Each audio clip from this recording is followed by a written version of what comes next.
All right, how's it going? Welcome back to another video here in the series on mechanics and relativity. Unlike some other videos where we start off the video with a bunch of stuff on the whiteboard, there is nothing on the whiteboard this time. And the reason is because I just wanted to spend a couple minutes talking about what we've done sort of conceptually in terms of the special relativity videos on the channel so far, and then where are we headed with the remainder of the videos in the video series. And I want to do this, right, because it seems like we've had multiple videos now on special relativity, but if you actually look at what was covered, like the material that we discussed, really the main things that we've been talking about are how the world around us will appear if we're in one reference frame that's inertial, or if we're in another inertial reference frame that's moving relative to the first one. How do we view distances? How do we view time intervals? How do we view the events, or the temporal order of events that take place in different inertial reference frames? That's kind of been the overarching goal, right? And admittedly, in the past couple of videos, we've also talked about how space-time is fundamentally geometric, has some different geometric properties than a standard four-dimensional Euclidean space, right? And that you can really see that when you look at the metric that is equipped on those spaces, right? For space-time, you have the Minkowski metric, and then for Euclidean space, the metric would be it could be represented at least as a 4x4 identity matrix. So what I'm trying to say is that's been kind of the overarching goal, or the overarching idea or ideas that we've been working with so far in special relativity. But as we go through these videos, right, there might be a sense of this feels just fundamentally different than the classical mechanics videos. And not just in the sense that we're working in a different physical regime. So now all of a sudden we start with Einstein's postulates.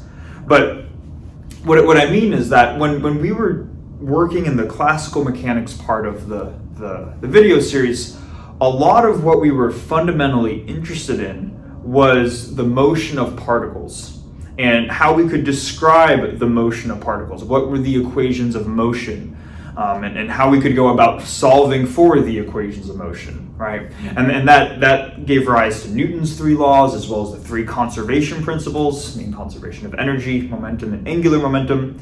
But a lot of what we were doing was saying, how can we find the equation of motion for a particle? And we haven't really done that yet in this special relativity section, right? So that's kind of where we're going to be headed now. We're going to say, okay, there were some odd relativistic phenomena, or some counterintuitive phenomena that show up, but ultimately we want to keep in mind that we do want to find equations of motions for relativistic particles. Now, this video is going to be sort of the first step in establishing that. It turns out that to develop equations of motion that you can, or just equations in general to describe the trajectories of particles, there are a lot of pieces to these equations, as we're soon going to see. And we want to be very careful with how we define the individual building blocks of these equations. The reason is because there's the idea in special relativity that you want your equations of motion to be the same regardless of what reference frame you're working in, right? You want the laws of physics to appear the same under Lorentz transformations. So establishing that symmetry is going to be important, right? So that's going to be kind of where we're headed. You can probably tell by the title of the video what we're going to be talking about. I'm going to start by just writing out the definition for the first part of the title, which is on proper time, defining what is this quantity proper time, what does it mean, and how can we use it ultimately to as sort of one of the building blocks for our equations of relativistic particles. Okay, so we're going to start this off by introducing the notion of proper time in special relativity. But the first thing that I want to do actually is to go back for a second to classical mechanics, where if we were to think about how we parameterized the overall trajectory of a particle as it moves throughout space. Maybe I'll draw a particle. There's my creative drawing of a particle in classical mechanics. If we, it's a dot. If we wanted to come up with a way to describe the trajectory of this particle in classical mechanics, the typical way that we've done this is to denote a vector function x, and x would be a function of time, right? We could also do the same thing with the particle's velocity, where we come up with a different vector function, v, as a function of time.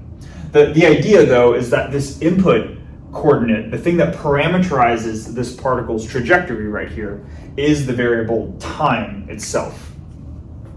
Now, there's nothing inherently incorrect about doing this if we now want to take into account relativistic effects. In theory, if we were to draw out a relativistic particle, maybe let me do that. You can see I'm very clearly creative with my drawings today.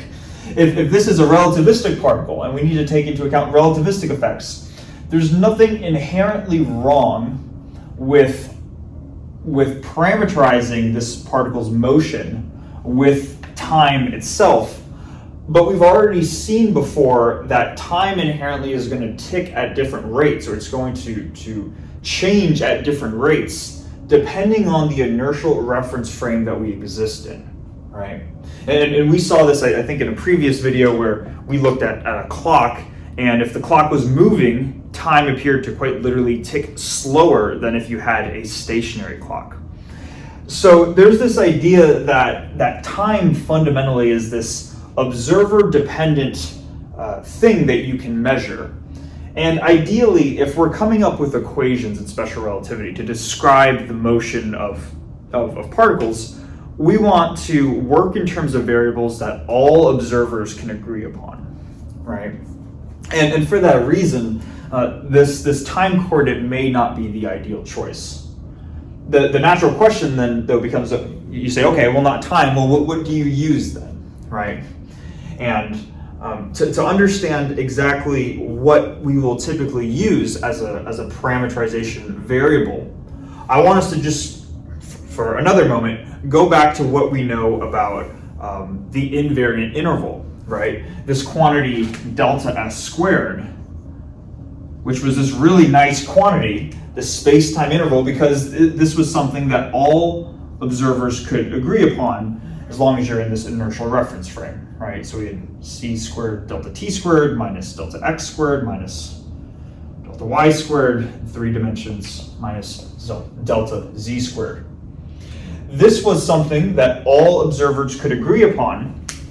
So we can use this kind of as a clue, not necessarily to say that we want to use delta s as a way of parameterizing our particle's trajectory, although we technically could, but this is going to be sort of our first step, right? Because we can say that we know for sure that all observers can agree on the calculation of this interval right here.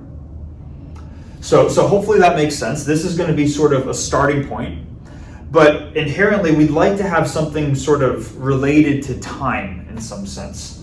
So to do this, I'm going to, I guess, just write out probably one of the most basic equations that you could have in physics, where you could say that speed is distance traveled divided by the time it takes to travel. Now, this might seem like we have a bunch of unconnected ideas here, right? But the goal is to all connect them at the end. This is something that would just show up in a very first class on physics, that speed is distance over time. Of course, you could just solve for time within this expression, and you get that time is distance over speed. And I probably should have came up with variables, so I have to write out the whole word, but time is distance over speed, right? So the idea for how we're going to come up with a time-related variable that all observers can agree upon is we're going to come up with a ratio of two things, a distance divided by a speed, where ideally we can all agree on some distance, and then we can also all agree on some speed. Okay? For the distance itself, and let's put another equal sign right here. For the distance, we've already thought of this space-time interval, or this invariant interval, as a quote-unquote distance in Minkowski space, right? We've called it that, even though we put quotes on it, right? Now, if we were to have a particle that is actually moving, so we're considering this dot right here, we'll give it some mass too, so we know that it's moving less than the speed of light.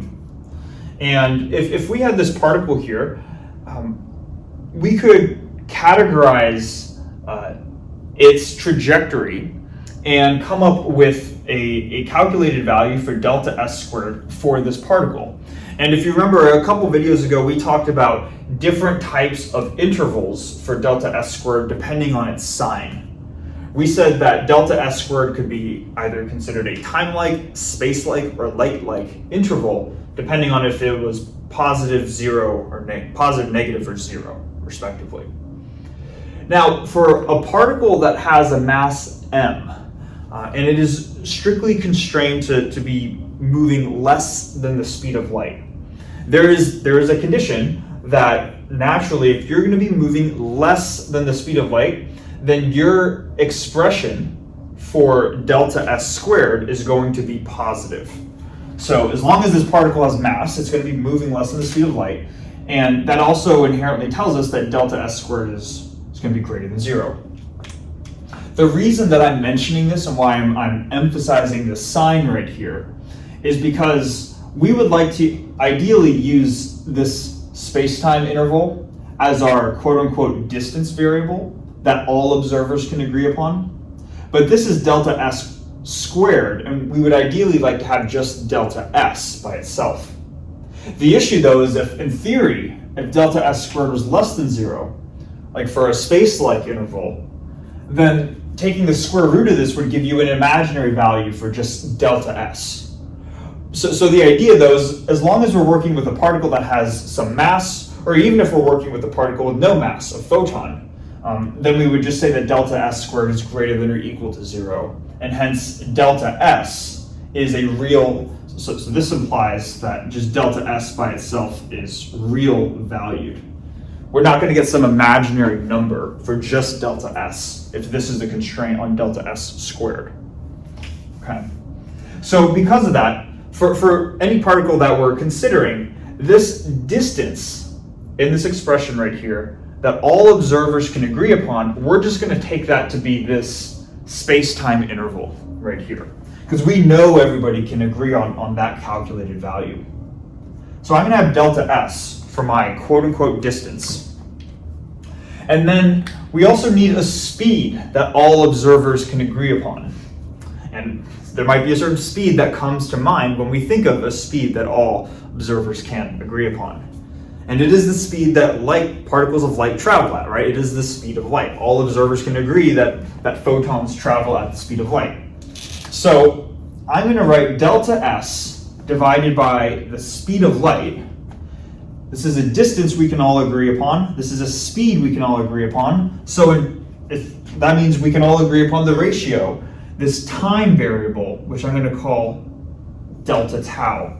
And delta tau here is inherently known as the proper time. This is the notion of time in relativity that all observers can agree upon.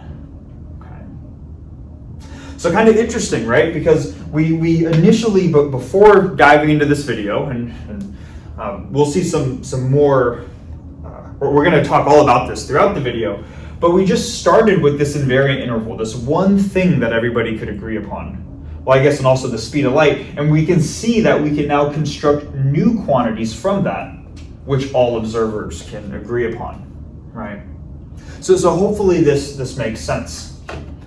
Now, the way that I constructed this thing, delta tau, this thing that we're going to call proper time, it was kind of in sort of a dimensional analysis type way, right? We said that we can get a time type of variable as long as we take some sort of distance divided by some sort of speed.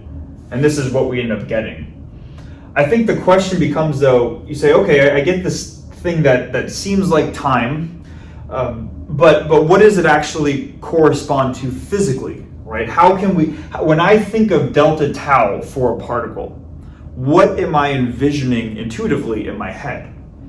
And to understand this, what I'm going to do is I'm going to, let's take this particle. I guess it's getting a little bit messy here. This particle is now coming over here. Drew another particle. And this particle, it could be moving at some velocity. And I'll say in the general case, this particle, I don't know, has a mass m and it's moving at some velocity v. And you could take that velocity to be 0 if you want to look at the stationary case. But in general, it's moving at some velocity. What you could do is you could come up with, and as long as this velocity is constant, which we're going to assume it's constant, you could find an inertial reference frame that is also moving at the same velocity as v, right?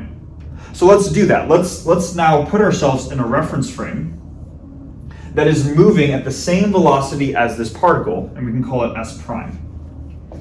Essentially, we're just finding a reference frame moving with the particle. So now in this reference frame, in this moving frame, the particle appears stationary, right? So assuming that makes sense, what I want to do now is, assuming that this particle is stationary, let's compute the space-time interval for this particle. This might seem like, why are we doing this? We'll see why in a second. But I want to just compute the space-time, this delta s squared quantity for this particle in the moving frame s prime. So I'm not actually computing, I guess, delta s squared, I'm computing delta s prime squared, right? That's naturally going to be c squared delta t prime squared minus delta x prime squared minus delta y prime squared minus delta z prime squared. I want to compute it for this particle in this frame. Something that we already know, something that we're already familiar with, is the fact that because the frame is moving with the particle, in this frame the particle should be stationary.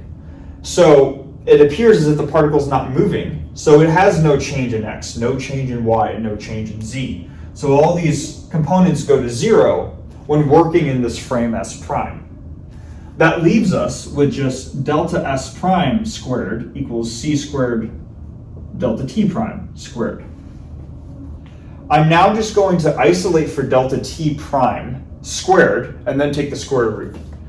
The way I isolate for delta t prime squared, I obviously just divide the speed of light to the other side, and I get that delta t prime squared equals delta s prime squared over c squared. And by taking the square root, I'm getting rid of these squared signs right here. And now we notice something interesting, because delta t prime takes on the value of delta s prime divided by c, the same thing that we're getting right here. So the connection, so by going through this example, I want us to be able to make a connection, because here we kind of just use dimensional analysis to come up with some type of time variable. But here, we know exactly what delta t prime represents. It's similar to how we know what delta x prime represents, or delta y prime, delta z prime represent. Maybe let's start with these quantities, right? Delta x, y, and z prime, whichever one of these intervals we're thinking of, that physically corresponds to how much this particle is moving, or its change in space, while it's in frame s prime. Because it's not changing in space, because it's stationary, these all go to 0, right? But that's how we can intuitively think of these quantities right here. As with delta t prime then naturally is just going to correspond to how much time passes for this particle in this frame right here. And it is that conceptual understanding that will allow us to gain the same conceptual understanding of proper time, delta tau. delta tau, a way that we can intuitively understand what this thing represents. I drew the arrow backwards a second time. This corresponds to, let's see, delta tau. I'll just write out all the words, I guess. Delta tau corresponds to how much time passes.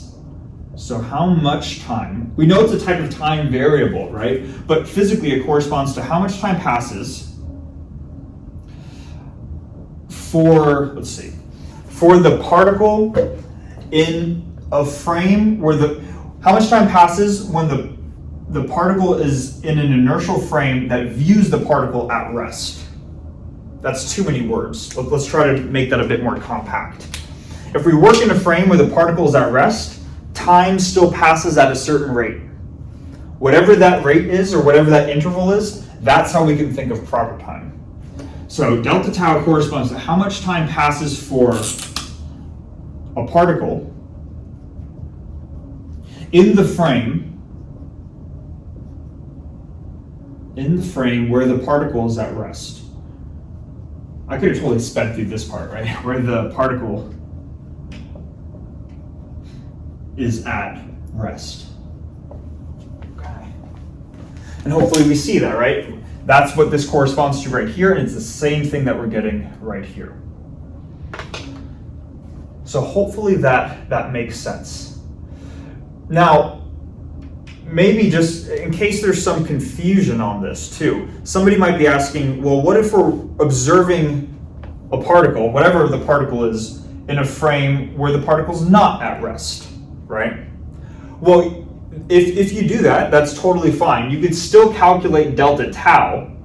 Just know that delta tau won't correspond to the time that's passing while the particle's moving, but rather if you move to a different inertial frame, one which is moving with respect to this particle, then the delta tau that you calculate would be the same amount of time that has passed in that moving frame. Okay. Hopefully that makes sense. That you can always calculate this quantity no matter what inertial reference frame you're working in. It's just saying that if you're theoretically in a frame that's moving with the particle, this is how much time passes. I don't want to over-explain it. I feel like I might be starting to do that. So assuming that makes sense, this is nice because we now have a time-related variable that we can use to start parameterizing other quantities. The first, I guess, additional quantity that we're going to look at, and the quantity we're going to look at next is called the Four velocity. So I'm going to erase the board and then we're going to go through that next.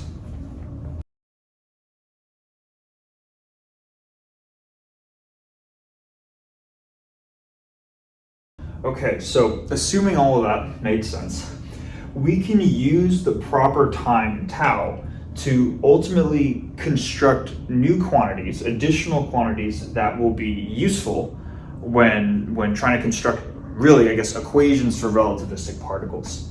The quantity that we're going to be looking at in this whiteboard is going to be the Four velocity, and we're going to see how tau gets incorporated into that. The first thing, though, before we even talk about the Four velocity, is simply to come up with an analogy for the trajectory of a relativistic particle through space-time, or describing the world line of a particle as it moves through space-time. In classical mechanics, right, we simply said that we could describe it with a three-dimensional vector function x of t. But if we're now describing a particle that exists within space-time, the vector needs to have four components. And we talked, I think, briefly at one point, but we'll do so again, to describe these things called four vectors, and we'll get into what that means more explicitly too. But just notation-wise, to describe four vectors, we're going to use an uppercase letter, so this is meant to be an uppercase X as opposed to a lowercase x here. There's not going to be an arrow over the top like what we see right here. This is saved for three-dimensional vectors. And if we want to write out this four-dimensional vector in suffix notation, we would use a Greek letter as the index. So here, mu is going to range from 0, 1, it's going to take on values 0, 1, 2, or 3. And we can describe this particle here in space-time by first describing the 0th component, which is the time component. That's the speed of light times t as a function of tau, like this. And then the next 3 components after that, so to make the full 4-dimensional vector, rather than writing out x then y then z, although I could do that, we're just going to write out a bit more compactly this 3-dimensional position vector. So x with the arrow on top contains x and y and z, right? And this is a function of tau. So this 4-dimensional vector right here gets used to describe the trajectory of a particle as it moves through space-time. What we'd like to do though is we would like to use this to ultimately construct what's called the 4 velocity. And again, we're just going to sort of make an analogy to what we've done in classical mechanics and just apply it to special relativity. With classical mechanics, when we wanted to denote the velocity of a particle, that was simply just the time derivative of the particle's position function, right? So here, we're going to do something similar. We're going to take a derivative of let's go one step back. We're going to denote the 4 velocity as u, this uppercase letter u, give it a Greek index, and it's going to be a derivative of this 4-dimensional position vector right here, but we're not going to differentiate with respect to time. Rather, we're going to differentiate with respect to proper time, this notion of time that all observers can agree upon. So dx mu d tau, like this, okay? So this is the definition of the 4 velocity. Ideally, though, we would like to be able to use this to sort of more compactly come up with this expression right here, rather than just simply write it out as this derivative. The first step in doing that is we're going to rewrite this so it's not in terms of a tau derivative, but rather just a standard time derivative. We can do that through chain rule by writing dt d tau times d x mu dt, like this, okay? So yeah, dt d tau dx mu dt, and at this point, we're still going to have this derivative out front, so we're still going to have dt d tau. But the nice thing about writing dx mu dt is that we know how to compute this a little bit more straightforward, in a straightforward manner. For this 0th component, if we're taking the derivative of ct with respect to t, obviously we're just going to be left with c, right? So instead of writing this derivative right here, for this 0th component, I'm just going to write the speed of light c, just a constant. And then instead of writing x of tau, taking the time derivative of x is just going to give me dx dt. I can call that some, well, I'll just say that's the time derivative of the 3-dimensional spatial position. So taking the time derivative should give me this velocity right here. Maybe to stick with relativistic notation, I'll denote this as a lowercase u, and then I'll write u right here. Okay. So hopefully we understand what I'm writing here. This is not dt d tau as a function of whatever this thing is. This is the derivative of time with respect to proper time times this 4-dimensional vector with components c, ux, uy, and uz at that point. So we've simplified this expression for the 4 velocity a bit more, but what we still would like to do though is we'd like to come up with a way of simplifying dt over d tau. And to do that, I'm just going to write out what this differential is, d tau, right here. We're going to see how that ultimately gets incorporated into this derivative, but this will be our starting point. The differential proper time is equal to the differential of s over c, just from the definition, right? And what we can do is we can say, all right, well, what's ds going to be? Well, ds is going to be the square root of c dt squared minus dx squared, like this, or c squared divided by c. Where, again, I'm using this notation dx with the arrow over it to mean minus dx squared, minus dy squared, minus dz squared, but just a little more compact. So this is how we can write ds, and naturally that should make sense, right? Because ds squared is c squared dt squared minus the spatial components. If we were to just bring in this value of c that's in the denominator, just so we don't have to work with a fraction, we're going to end up getting the square root of dt squared minus, it looks like that's going to be dx squared over c squared, right? If we were to bring in c, that's bringing in c squared into the square root. What we can do now is we can pull out a factor of dt squared from both sides, and this is what we're going to get. If we pull out a factor of dt squared out of both terms, we're going to get 1 right here minus 1 over c squared dx dt quantity squared, like this. And then we have a factor of dt out front.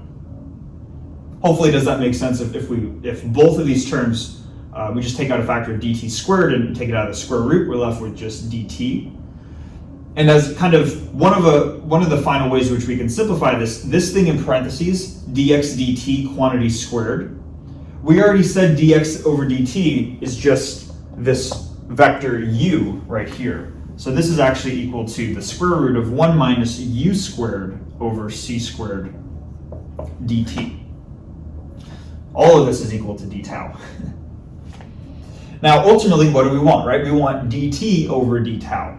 So I'm just going to, I guess, isolate for dt over d tau, divide d tau to the right-hand side, divide this over to the other side, and I'm going to get for dt over d tau is 1 over the square root of 1 minus u squared over c squared. And it's at this point where hopefully this looks familiar. 1 over the square root of 1 minus the velocity squared over the speed of light squared is simply the relativistic factor gamma.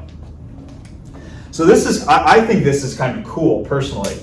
If you wanted to, you could say that regular time and proper time are equal when you're observing in the frame that's moving with the particle. But if you're not, there's going to be a difference between these two.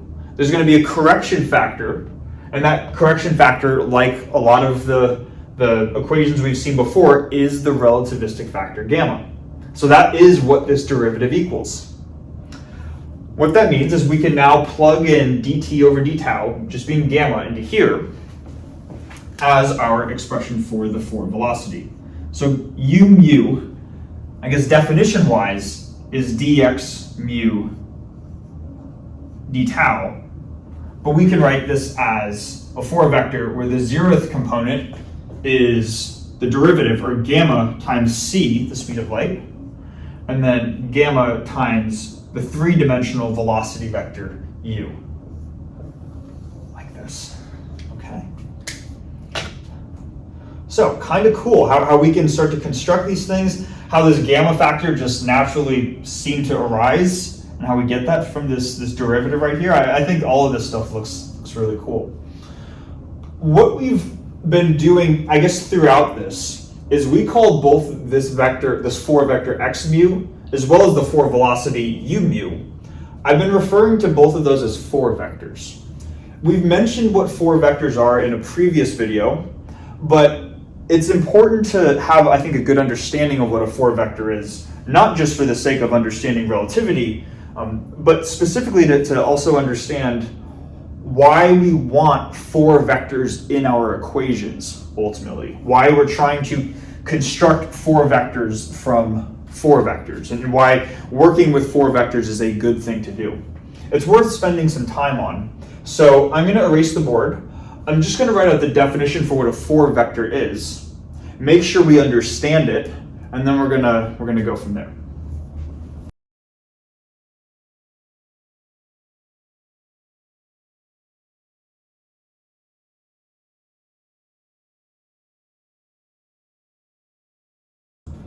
All right, so we have the definition for a 4 vector right here. So let's go through it together. It says here that a 4 vector is a 4-component vector that transforms under a Lorentz transformation given by this equation right here. So the idea behind this equation is that x is supposed to be the 4 vector, lambda is a 4 by 4 matrix that represents a Lorentz transformation, and then x prime is the new 4 vector in some different reference frame, a primed reference frame. Now, this definition, it was taken from Dexter's lecture notes, and it is correct.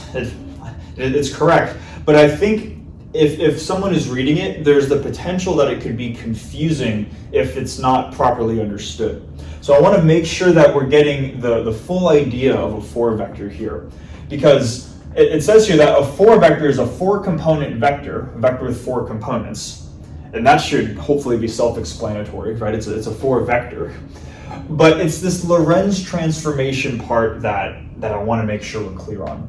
Because I don't want us to get the impression that we can just plug in any vector that has 4 components in for x, then act it on lambda, a Lorentz transformation matrix, and then we'll get something as the output, and then we can say, okay, that's a 4 vector. Because this statement is saying something deeper than that. It provides an additional constraint. Not all vectors with 4 components are considered 4 vectors. And here's what I mean.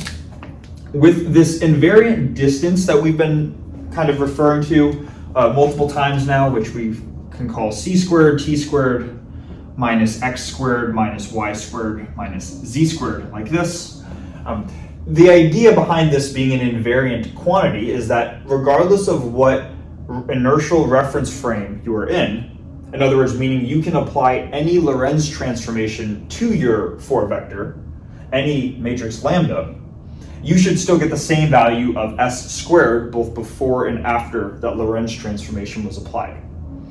So what they're really saying here is, let's actually just do this. Well, let's say that our 4 vector x has components a, b, c, and d.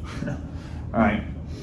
What we could do is we could calculate this distance type quantity right here, and we could say that s squared for x would need to equal the 0th component squared minus the remaining components squared. So minus b squared minus c squared minus d squared, like this. Then x is going to get acted on by a Lorentz transformation matrix lambda, and that's a matrix times a vector is going to give us a new vector, x prime, which is going to be different from x. Maybe I'll just call it, I don't know, I'll call it alpha, beta, gamma, delta. I don't know, just making something up. So point is we have some new 4-dimensional vector with different elements as the input vector. We can call this s prime squared, and if we were to compute s prime squared from these components, we would get alpha squared minus beta squared minus gamma squared minus delta squared, like this. And what this expression is saying here is that x is considered a 4 vector, and then consequently x prime is considered a 4 vector, only if these computed expressions are going to be the same. In other words, only if s squared equals s prime squared for any Lorentz transformation matrix. The Lorentz transformation matrix keeps this invariant distance the same. Okay. So only vectors which satisfy this property right here are considered 4 vectors. If we had a case where this set of numbers and this set of numbers happen to not be equal, then x and x prime would both not be considered 4 vectors, even though they both have 4 components. So that term 4 vectors means something additionally beyond how many components it has. Hopefully that's clear. Now, what we can do is we mentioned in the previous whiteboard that both x mu, the 4 vector to denote the trajectory of a particle in space-time, where it's given like this, x, y, z. This was a 4 vector. We could compute its value for s squared, which is, well, I guess that was already right here, right? C squared, t squared minus the space components squared. And we can see that regardless of what reference frame we're working in, somehow this s squared quantity is going to depend on either time or x or y or z. That's kind of obvious, right? The reason why I'm mentioning that, though, is because for the for velocity u, mu, which, as we mentioned previously, had components gamma times the speed of light, and then gamma times u, where u was just the three-dimensional velocity of the particle. This quantity u, we can also compute s squared for this, because this is also a 4 vector. So let's go about doing that. And maybe I'll do it, I guess, right here. I'll say that s squared is the same thing as u in an inner product with itself, u dot u. And this needs to equal, I guess in the general case, it's going to equal gamma squared c squared minus gamma squared, and then I guess the magnitude of u squared, like this. What we can do, though, that's kind of nice with this quantity u dot u is this s squared needs to be the same no matter what reference frame we're working in. So we can choose a convenient reference frame to compute this overall quantity in. Let's specifically choose a reference frame.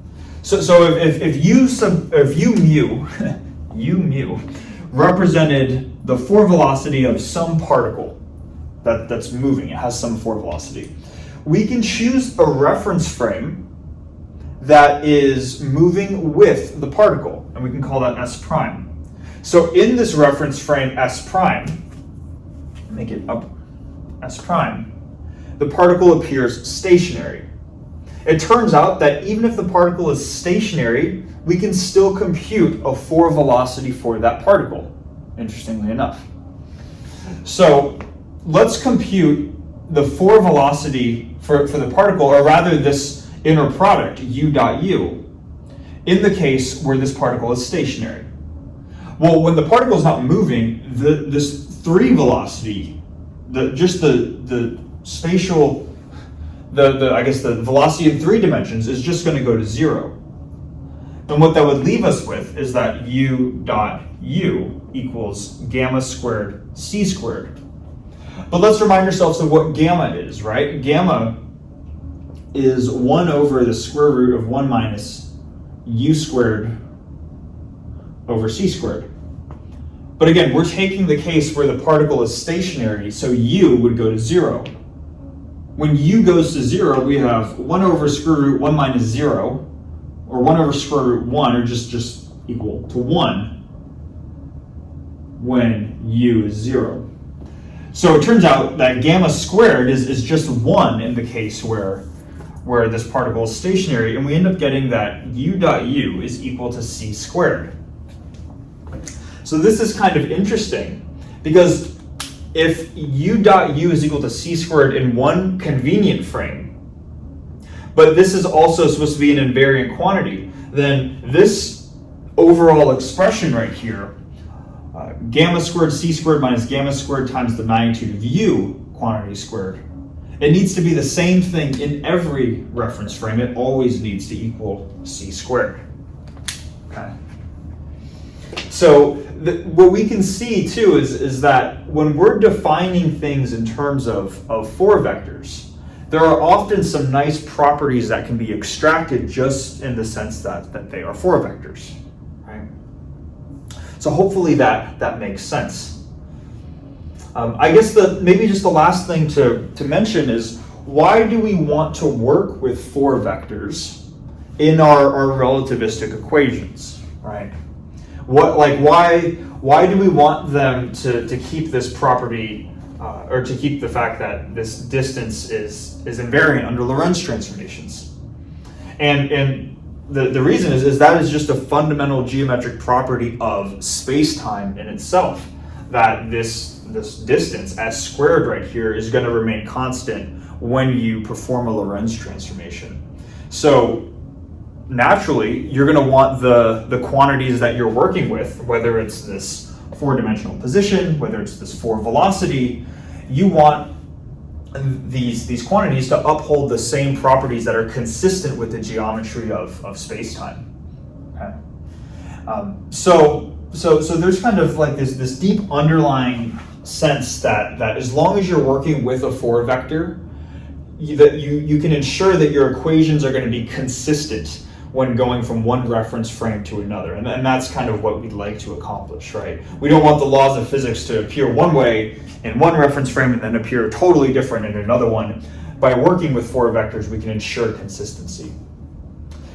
Now, just one, I said one more thing. Now, this is the last thing, I think for sure.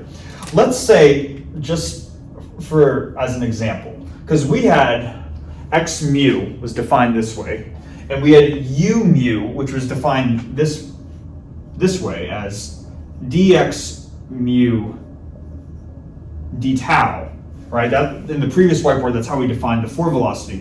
What if I were to define some other quantity, v mu, and rather than it being the tau derivative of x mu, it's still the derivative of x mu, but this time with just respect to t. Maybe take a minute and pause and think, is this quantity right here a four vector or is it not? Okay, assuming we've had time to pause. The answer to this question is actually no. We needed this tau, this proper time, to ensure that the quantity, the four-dimensional vector that we were working with was in fact a four vector. This again ensures consistency between reference frames. It's this dt part of it, in the denominator right here. Time appears different in different reference frames, or time progresses differently in different reference frames. So if both parts of this quote-unquote fraction right here are not in terms of either proper time, some quantity that is invariant under Lorentz transformations, or a four vector, then now this is a problematic quantity. So we actually needed this to be a tau derivative. That didn't mean that we couldn't apply chain rule and re-express this as dt d tau dx mu dt like we did in the previous whiteboard. We can still do that, but we inherently need the derivative to be in terms of proper time, something all observers can agree upon. So interesting stuff. I think this is all really cool. To finish off the video, we're going to erase this. We've talked about, I guess, really this four position, the four velocity. Final thing we're going to cover is the four momentum, and that'll be it for this video.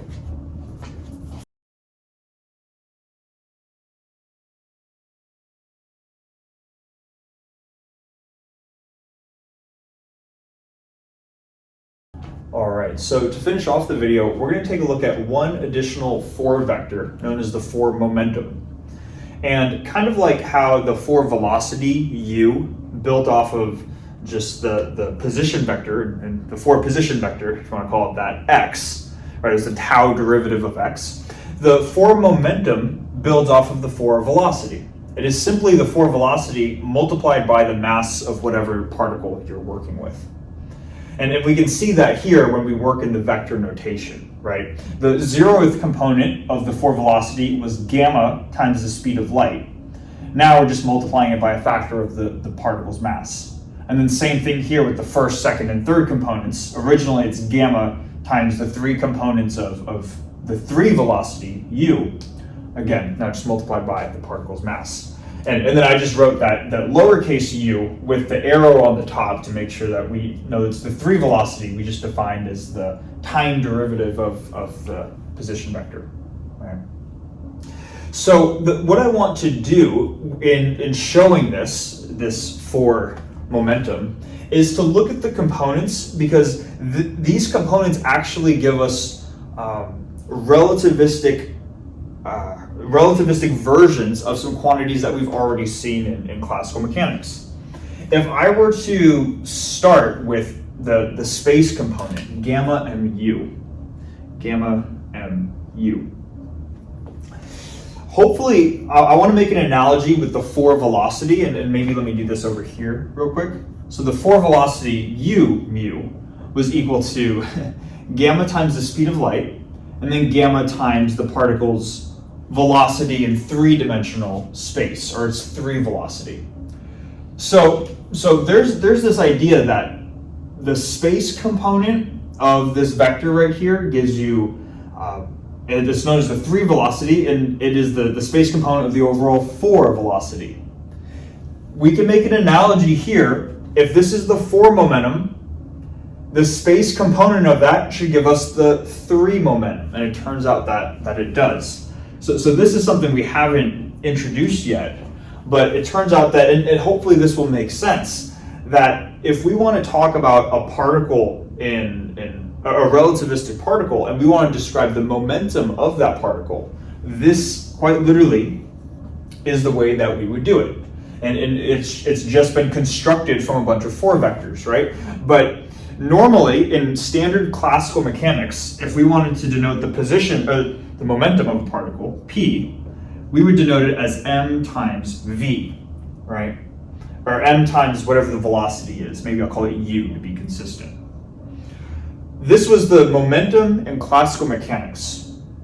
When working with a relativistic particle, though, we still have this factor of m times the mass times the velocity of the particle, but now there is this additional relativistic factor that shows up, kind of like how it's just seemingly popping up everywhere when we were first introducing Lorentz transformations, right, and even beyond that.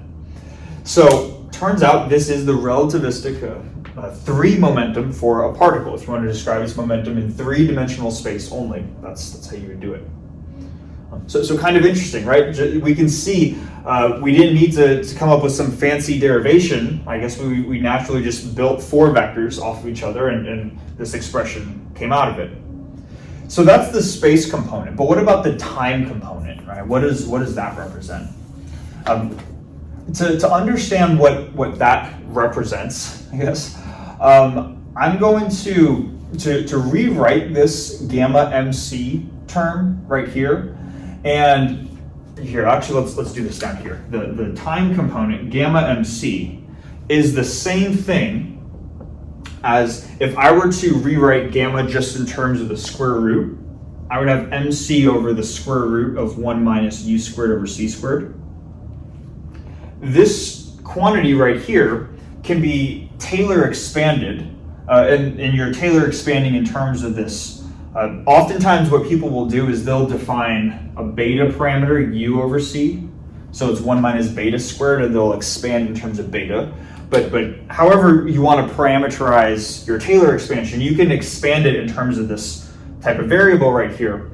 I'm just going to write out the Taylor expansion. That will give us some insight as to what the time component of the four momentum is, and then we'll talk about it at that point.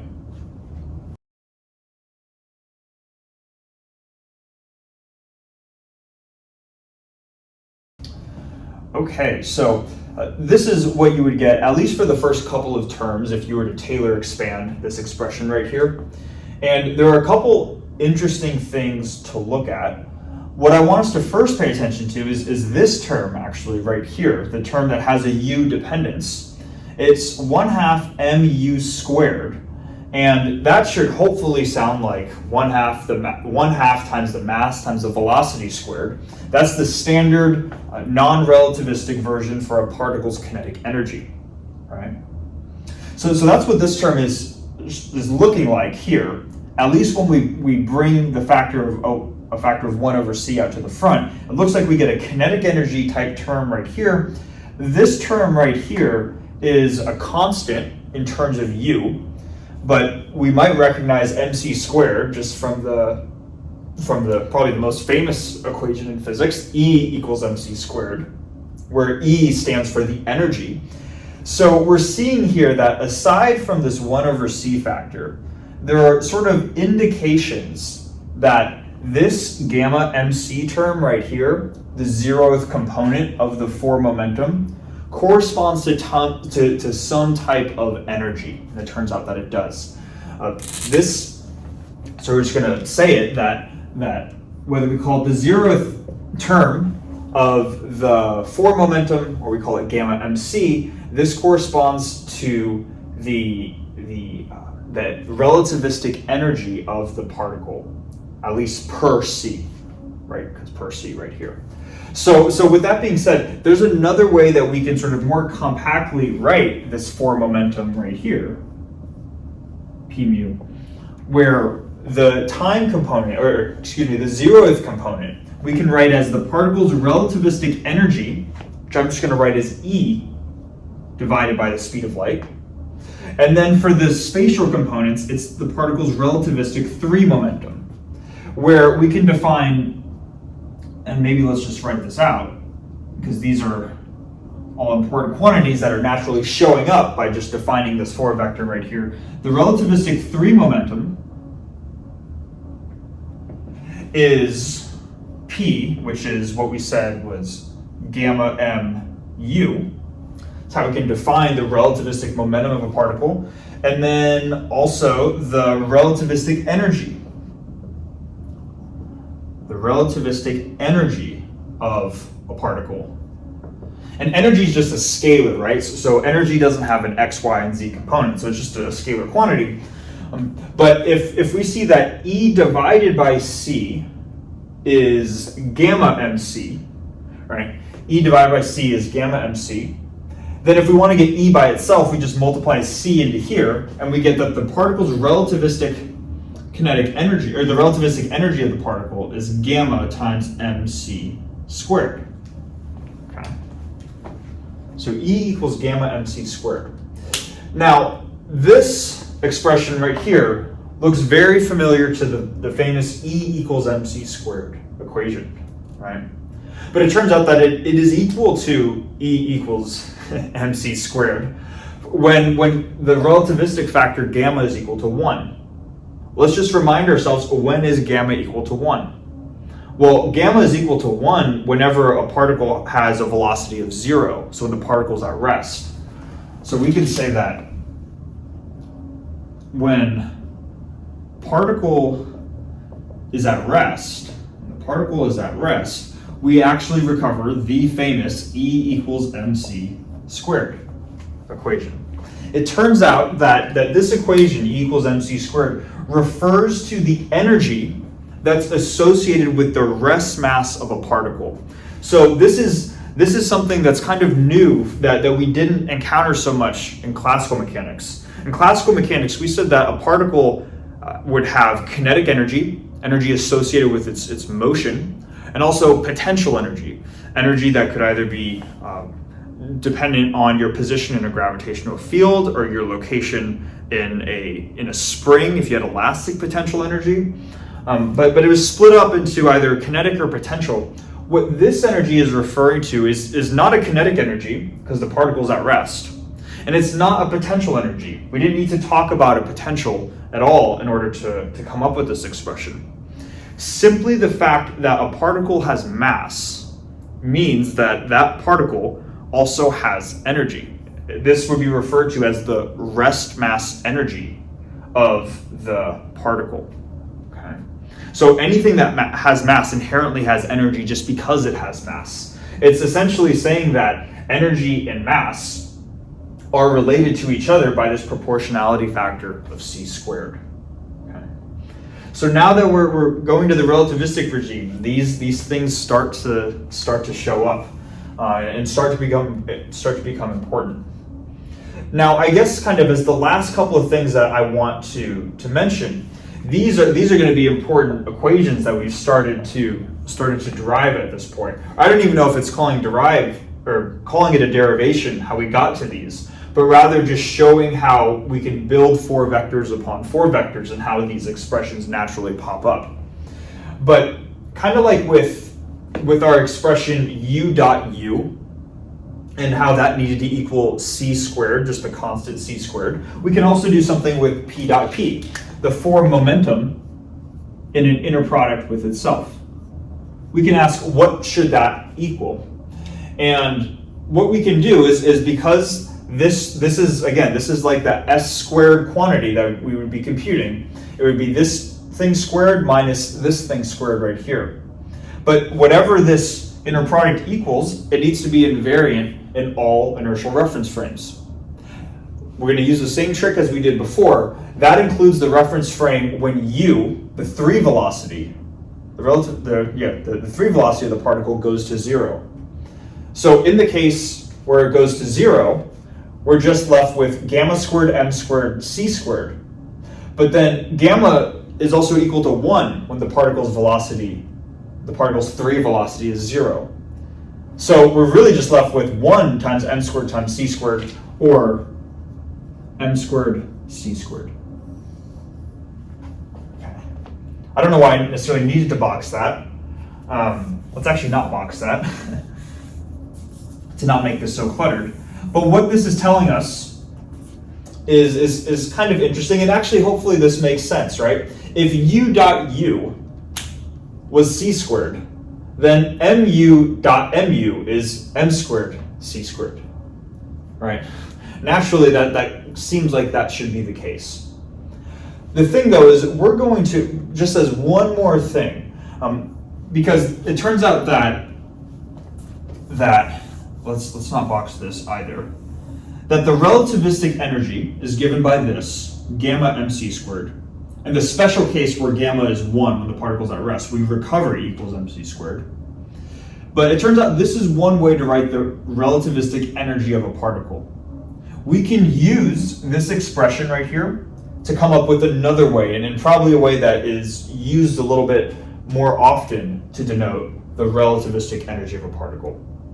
So this scalar quantity is what the value of p dot p is always equal to, no matter what inertial frame we're in, right?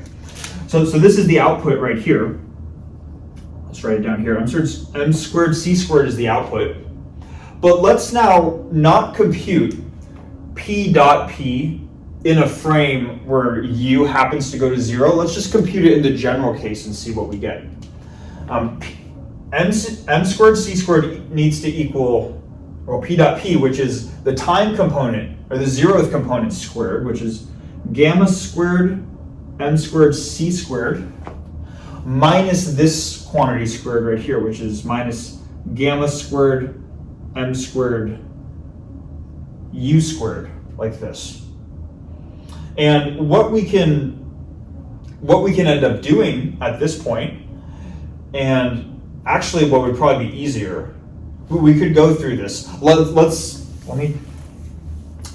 I'm realizing there's a much easier way to do this. We're going to do the same thing by writing the 0th component squared minus the space, or the first, second, and third component squared. But rather than use this notation right here, let's use this notation, and we're going to get there much quicker. This is another way of just writing out the 4 momentum p mu, whether it's in terms of these gamma factors or it's just in terms of the relativistic energy E and the relativistic 3 momentum p. If we take the 0th component squared, I'm going to get E squared over C squared minus the relativistic momentum, P quantity squared. If I were to take this expression and isolate for E squared, what I'm going to get is that E squared, I would need to add P squared over to the other side and then multiply everything by a factor of C squared. I would get P squared C squared plus M squared C to the 4th. And this is what I want to box. This is what I want to box. And this is what I want to box. Okay. So out of this 4 momentum, this 4 vector, we've been able to just see that some of these expressions for a particle's relativistic momentum emerge from that. Also, its relativistic energy that is expressed like this, an equivalent way of expressing the relativistic energy, and the one that is often used in actually solving problems is like this. The square of the relativistic energy is equal to m squared c to the 4th, or mc squared quantity squared. This is like the particle's rest mass energy squared. And then this term right here also talks about a particle's kinetic energy. We'll definitely see this as we talk about massless particles, as we talk about photons. But essentially what we're seeing here is that the total energy squared is the rest mass energy plus a kinetic energy term. And yeah, these are things that are arising just from working with Ford vectors. So cool stuff. We're starting to kind of bridge the gap, right, of how some of these interesting but maybe vague notions from previous videos are starting to work themselves into more concrete equations that can actually be used to help us solve problems in relativity. So yeah, thanks so much for watching, and I'll see you in the next one.